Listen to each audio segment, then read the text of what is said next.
What's going on, guys? Budget Competitor here, and today I'm bringing you a profile of the Dragon Link deck that I played at the Remote Duel Extravaganza, and as a full disclosure, I did awful at that event. I went 0-3 and then I dropped out of the tournament, but I had a lot of fun.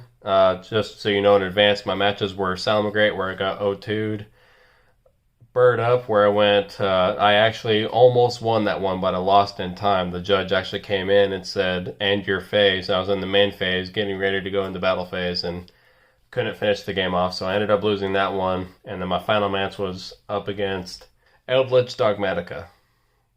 So with that, let's go ahead and get right into it. It's time to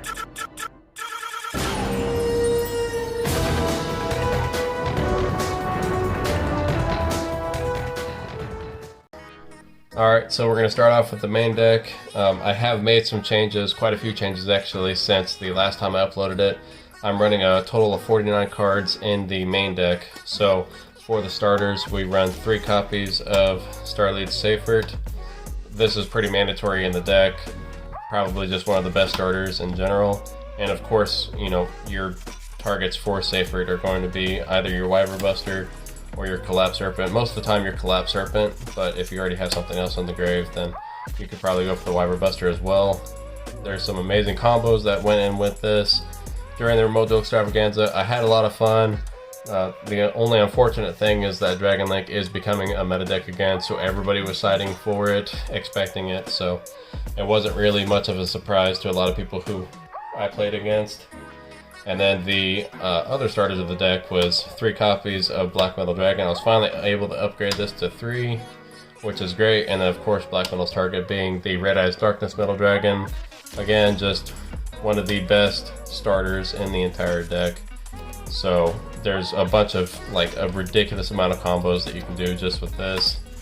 I was still playing the least favored version of Dragon Link while playing the VFD. So moving on to our extenders, still playing the 3 copies of Thunder Dragon. This is still just an incredible extender.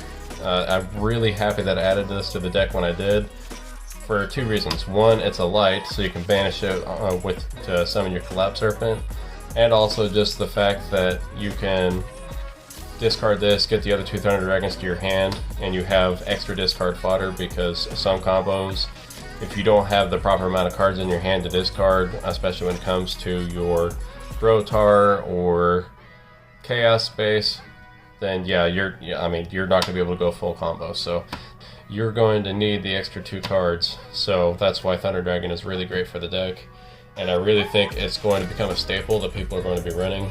So keeping up with the extenders, we have 2 copies of Absorider Dragon. Absolutely amazing, being able to send this off your Ravine, your Chaos Space, Rotar, whatever, get into your graveyard. You can even special summon it if you have another rocket, but getting into the graveyard is the best part, so you can get the Tracer to hand. And then 2 copies of Noctivision Dragon. Can't wait to get the supers of this, but Noctivision Dragon was definitely a game changer. A lot of people kept forgetting that when this goes in the graveyard, you can draw a card. So usually they would ask something else. Even after I had summoned this, they would go ahead and ask something, or if I hadn't, they were wasting on their resources on other cards that didn't matter. But getting the draw is definitely, it's just amazing for this deck. And for the other 2, like probably the best extenders in the deck, is of course Rotar and Levianeer. Levianeer was actually able to nearly win me the game against Bird Up. Like I had said, I lost in time to that deck. That deck is really, really insane, but I went Levianeer. I was able to rip a card out of his hand. It was actually the card that he needed, which was the Tinky. And then I was able to go into my Abomination. He used a card to get rid of my Abomination, but I actually had the Monster Reborn in hand. I activated it, and that's when the judge came in and said, end your phase. And so it kind of sucked. I don't like how they do that. I wish they'd go back to the old rules, which is go to your battle phase, and whoever ends up with higher life points wins. So next we have the 3 copies of Tracer. Best rocket, arguably, I guess. Tracer's great, but I'll tell you, I'll go ahead and skip to this one because I would like to talk about Recharger. Recharger turned out to be amazing because if you ended up with a tracer and a recharger in your hand, you would normal summon the tracer, go into your striker, get the boot sector launch, and then you would go ahead and tribute off your striker to go ahead and bring this back. I don't remember exactly how the combo went, but I was able to make a pretty nasty board because of recharger. Like I just had these 2 cards in hand, I was able to make a pretty nasty board, and that was against the Eldritch Invoked variant. So that was a really fun matchup, and recharger is just insane. It is really insane. Then I ran 2 copies of Silver Rocket Dragon. I'm going to drop this down to 1. I only needed 1. 2 copies of Rocket Synchron. I thought about dropping this to 1, but it comes up. If you draw into 1 and you have to summon it, if you end up going to your Hopla Fibrax, you're not going to really have another target because your Tracer is a level 4 and you have to do a level 3 or lower. And then the 1 copy of Magna Rocket. Probably going to cut this out because Magna Rocket did absolutely nothing. And plus I can get a little bit more consistency the closer to 40 that I get. It was 1 copy of Tempest, 1 copy of Crusadia Draco. This came up once. I only made VFD once in my whole line in the tournament, so it is what it is. But I mean, even not going into VFD, drawing into this really isn't that bad. Drawing into this sucks, but drawing into this is not that bad because you can always summon it to a link point. And then the 1 copy of Phalanx, this is new. Yeah, I decided to run the Divine Lance Phalanx package, and this actually got me out of a lot of binds, especially when going to the grind game.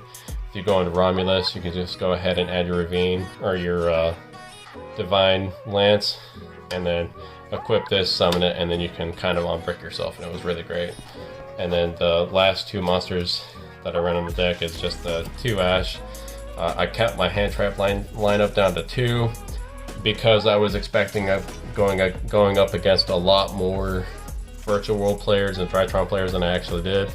Didn't go up against any of them, and so I did not side properly for that event, and that's the biggest reason as to why I failed miserably. So don't make the same mistake I did, but it doesn't really matter how I did.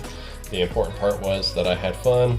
Also, if you guys attended the event, please comment below if you did, what you played, and how you did. I would love to see. Hopefully, if any of you went, hopefully you did great. You got tips top 64. That would be amazing. Congratulations in advance for getting your top cut and invite into the qualifier. So next for the spells on the starters is the 3 Chaos Space, probably some of the best spells on the deck, and then the 3 Quick Launch, which is it's almost a tie, but Quick Launch is not once per turn, so Quick Launch is amazing. I had a game where I actually had 3 of these in my hand, and that was the only way I was able to get win that game. I didn't win the match, but I was able to win that game because I had the triple Quick Launch, and that was absolutely busted. My opponent was like really mad about that and actually considered calling a judge on that match, saying that I was cheating, so I thought that was kind of funny. So next is 3 copies of World Legacy Guard Dragon. Incredible extender, and it's a great way to move your Guard Dragon LP out of the way, so that way, you know, if they Ghost Ogre you, LP's effect can still go off because it's technically 2 monsters are still pointing to the same zone. So that was awesome. 1 copy of 1 for 1, 1 copy of Monster Reborn. Monster Reborn came up once, like I said earlier, with the Abomination play that I lost in time with. 1 for 1 actually never came up once, but it is still there. It's definitely not something I want to cut out because of the Black Metal Dragon. So then rounding out the spells, at least for the extended part, we have the 1 copy of Divine Lance, the 1 copy of Ravine, and the 1 copy of Boot Sector Launch. I actually thought about maybe bumping this up to 2, but after this tournament, running 1 I believe is the correct number. Definitely run these 2, because if you just run 1 or the other, you're going to come into situations where you need the other one, and if you don't have it, then you're kind of screwing yourself a little bit. Honestly, having that extender of the Dragoon de Phalanx is, it could be game changing. You could potentially win the game if you just run both of them. So keep that in mind. And the last of the spells in the main deck is 2 copies of Dark Ruler No More, and the 1 Called by the Grave. Dark Ruler, definitely going to use this as a side deck option in the future, because I main decked this thinking that I was going to be going up against Virtual World and I was going to be able to stop VFD, but did not play a single Virtual World player. And I'm actually surprised. There was actually more Bird Up players in the event in total than there was Virtual World players. So for the extra deck, 2 copies of Striker Dragon, the 1 copy of LP, the 1 copy of Pisty. Best ratio, LP is probably the best monster extender for the deck, and there were some pretty sick combos where they actually did ogre me, but I set it up in a certain way to where I had my spheres up here, I had the LP pointing here, and then I summoned the Striker Dragon here, so when they ogred that, there's still 2 monsters pointing to this zone, so then you can special summon a dragon monster from your deck. So definitely important to try to do it that way. A lot of people were playing ogre for the Virtual World matchup, so Pisty, did okay, didn't really come up. I don't know if it would be something that you would actually kick out of the deck, but definitely I got mixed feelings on it. I might have a better comment on it in the future, but moving on for the Link 2s, we have 1 copy of Romulus, 1 copy of Spheres, MVP of the deck. This definitely saved me a lot of times.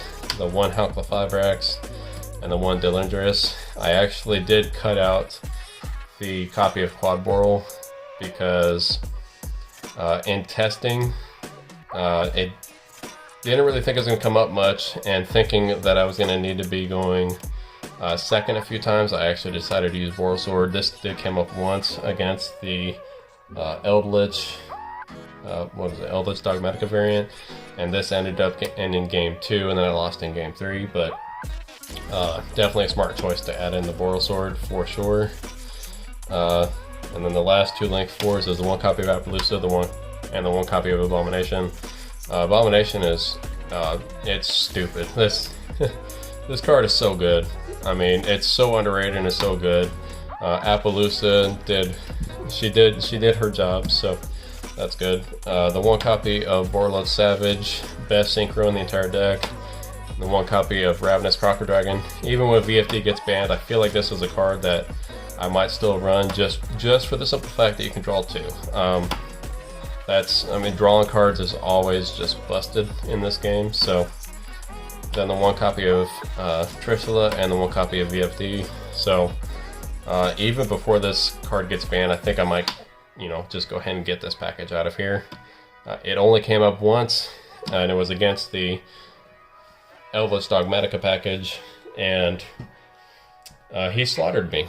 I was able to make a game 1. He's able to break the board so easily because of Strike, Solemn Strike. So moving on to the side deck, this was kind of some last minute changes, and I kind of wish I'd sticked with what I had before, which I didn't make a video of the side deck that I had before.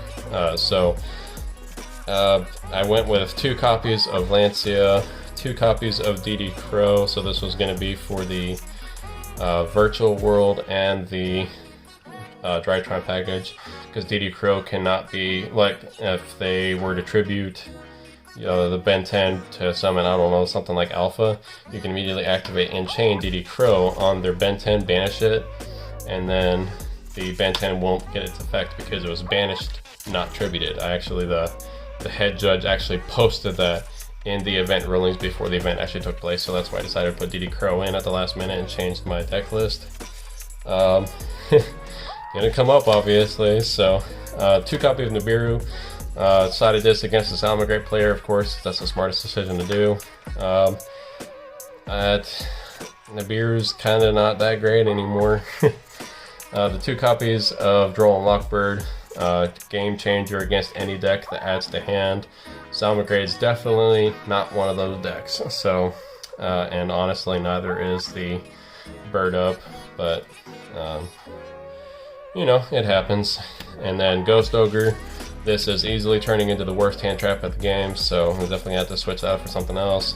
The 2 copies of Twin Twisters for the Eldritch variant, and like the Eldritch Zoo package or Pure Eldritch or whatever, and didn't come up because I never actually went. Well, I did go up against an Eldritch Dogmatica package, and I did side this in, but didn't draw into it once. Wish I kind of had.